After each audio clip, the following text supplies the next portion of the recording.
বিসর্জনের সময় বক্স বাজানোকে কেন্দ্র করে তৃণমূলের দুই গোষ্ঠীর মধ্যে সংঘর্ষ। উত্তপ্ত হয়ে উঠল সিউড়ির ভ্রমরকল গ্রাম, যে ঘটনায় আহত হয়েছেন 4 জন। আক্রান্তদের অভিযোগ তারা তৃণমূল নেতা বকুল শেখের সমর্থক। মারধরের অভিযোগ সিউড়ি 2 নম্বর ব্লকের তৃণমূল ব্লক সভাপতি নুরুল ইসলামের অনুগামীদের বিরুদ্ধে।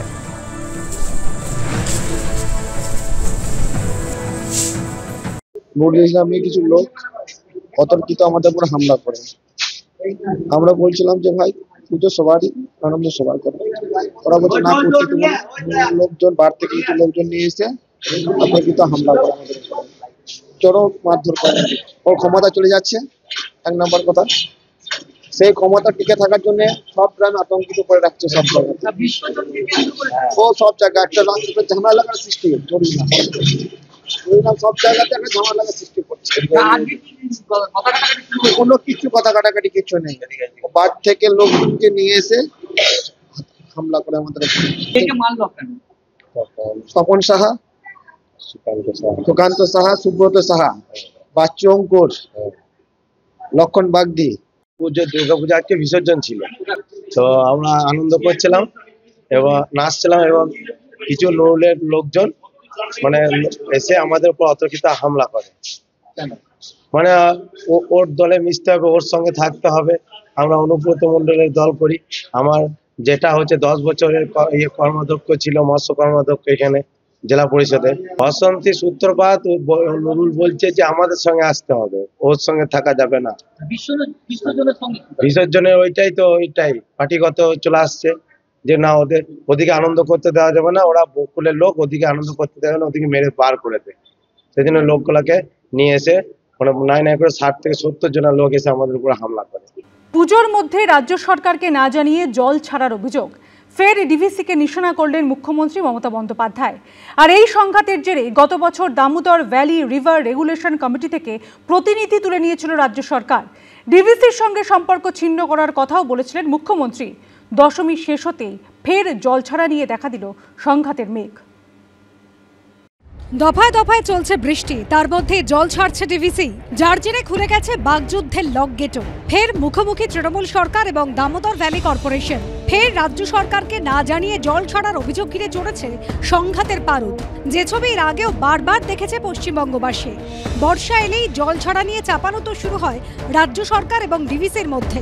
রাজ্য সরকার দাবি করে তাদের না জানিয়ে জল ছেড়েছে ডিভিসি, আর ডিভিসি দাবি করে না জানিয়ে জল ছাড়া হয়নি। কয়েকবার এই সংঘাত নজিরবিহীন পর্যায়ে পৌঁছেছে। গত বছরের শেষে ম্যানমেড বন্যার অভিযোগ তুলে ডিভিসির সঙ্গে সম্পর্ক ছিন্ন করার হুঁশিয়ারি দেন মমতা বন্দ্যোপাধ্যায়।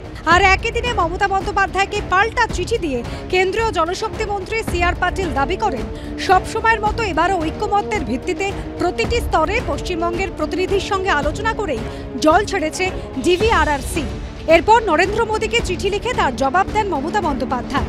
তিনি লেখেন, কেন্দ্রীয় মন্ত্রী দাবি করেছেন যে রাজ্যের সম্মতি নিয়ে Damodar valley river regulation committee বা DVRRCর মাধ্যমে ডিভিসি জল ছাড়ে এবং ওই কমিটিতে পশ্চিমবঙ্গ সরকারের প্রতিনিধিও থাকেন। জলশক্তি মন্ত্রীর এই দাবি মানতে পারছি না। সেই সঙ্গে মুখ্যমন্ত্রী জানিয়ে দেন, বন্যা নিয়ন্ত্রণে অসহযোগিতা এবং পশ্চিমবঙ্গকে লাগাতার অসম্মান করার প্রতিবাদে আমরা DVRRC থেকে প্রতিনিধিকে প্রত্যাহার করে নিচ্ছি। ডিভিসি নিয়ে আমরা বলেছিলাম আমরা আমাদের শেয়ার উইথড্র করছি। আমি প্রধানমন্ত্রীকে চিঠি লিখেছি। 2 হচ্ছে আমাদের 2 জন মেম্বার ছিল, কিন্তু তাদের কোনো কিছু জানানো হতো না। পাওয়ার ডিপার্টমেন্টের সেক্রেটারি শান্তনু বোস ছিলেন, তিনি রিজাইন করে দিয়েছেন। আর 2 হচ্ছে একজন ইঞ্জিনিয়ার ছিলেন আমাদের ইরিগেশন ডিপার্টমেন্ট থেকে, তিনিও রিজাইন করে দিয়েছেন। আমি ছোট অবস্থা থেকে শুনছি ডিভিসির জন্য বন্যা হয়, এবং এই কথা শুনি ম্যানমেড বন্যা। অফকোর্স ম্যানমেডই বন্যা। ম্যানমেড বন্যা হচ্ছে partially A part of political people, তাদের উইলের জন্যে এই বন্যাটা হয়, এবং এইটা জিয়ে থাকে সেই চেষ্টাও তারা করে।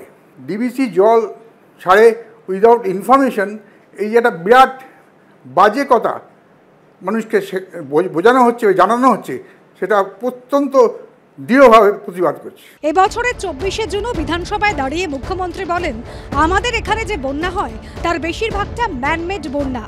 ডিভিসি না জানিয়ে জল ছেড়ে দিচ্ছে। জল ছাড়ার আগে রাজ্য সরকারকে জানানো হতো, কিন্তু এখন যে সরকার কেন্দ্রে এসেছে তারা এইসব মানে না। তারা না জানিয়ে জল ছাড়ছে।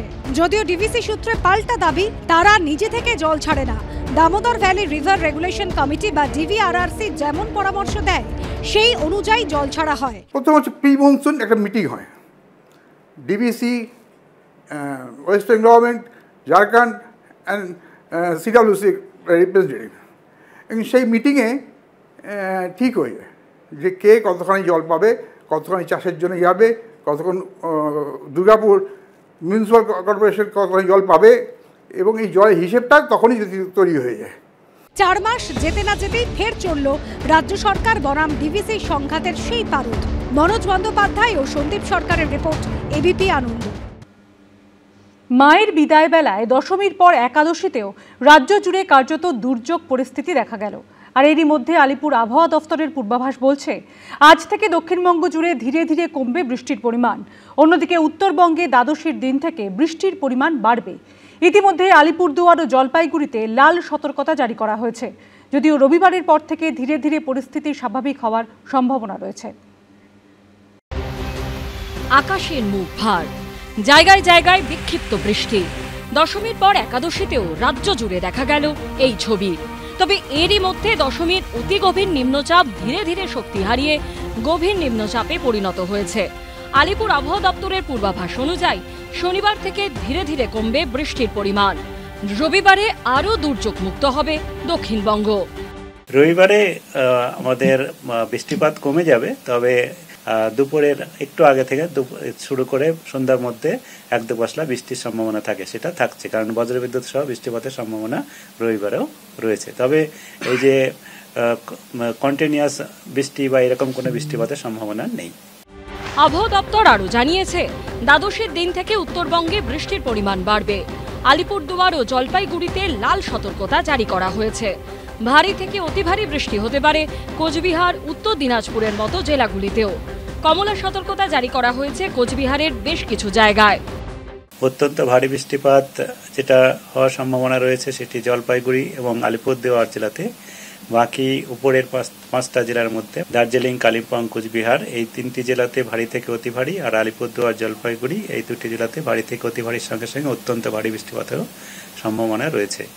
তো এই জেলা দুটিতে আমরা লাল সতর্কতা, বাকি 3টি জেলাতে কমলা সতর্কতা দেওয়া হয়েছে। উত্তর দিনাজপুর জেলাতেও অতি ভারী বৃষ্টিপাতের সম্ভাবনা থাকছে। আপাতত গোপালপুর দিয়ে ঢুকে উড়িষ্যার মধ্যবর্তী অঞ্চলে অবস্থান করছে গভীর নিম্নচাপ। ধীরে ধীরে তা ছত্তিশগড়ের দিকে যাচ্ছে, যার ফলে রবিবারের পর থেকে পরিস্থিতি স্বাভাবিক হবার সম্ভাবনা রয়েছে। ঝিলম করঞ্জায়ের রিপোর্ট, এবিপি আনন্দ, কলকাতা।